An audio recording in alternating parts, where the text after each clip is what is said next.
Hello everyone, and it's Monday. Another day for all of us to start this week with Jesus in our heart. And let us listen to the word of the Lord. Welcome to the Daily Bible Verse Ministry. And today, we're going to read on Proverbs chapter 3, verse 9 and 10. Honor the Lord from your wealth and from the purse of all your produce. Then your barns will be filled with plenty, and your vats will overflow with new wine. And in Tagalog,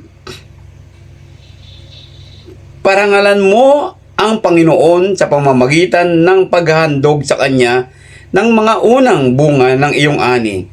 Kapag ginawa mo ito, mapupuno ng ani ang iyong mga bodega at aapaw ang inumin sa iyong mga sisidlan.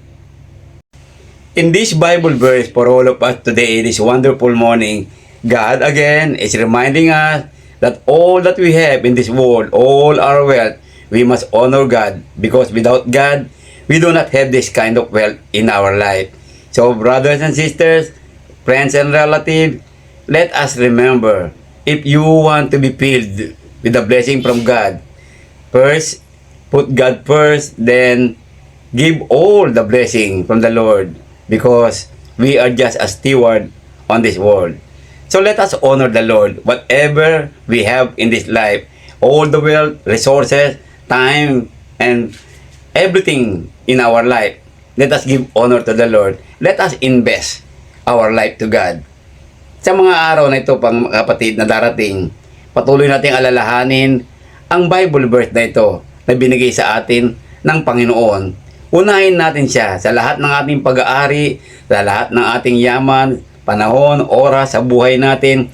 Lagi natin unahin ang Panginoon. At dito ang kanyang pangako, aapaw, mapupuno ang ating mga lalagyan kapag natuto tayong patuloy natin siyang inuuna. Sa mga unang bahagi ng ating tinatanggap, ito ay bigyan natin ng parangal ang Panginoon. Let us give honor to the Lord in everything that we receive from this world, in everything that we receive from God.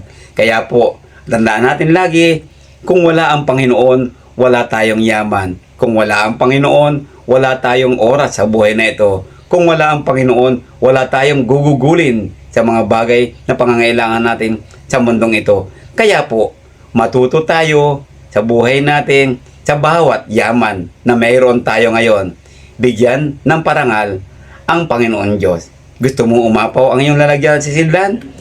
Itong araw na ito, hanggang sa darating pang mga araw sa buhay mo, lagi mong tandaan, ang bawat yaman ay magbigay tayo ng parangal sa ating Panginoon Diyos. Magandang umaga po sa inyong lahat. Muli, paki-share po ang Bible verse na ito at mag-subscribe po sa YouTube channel natin.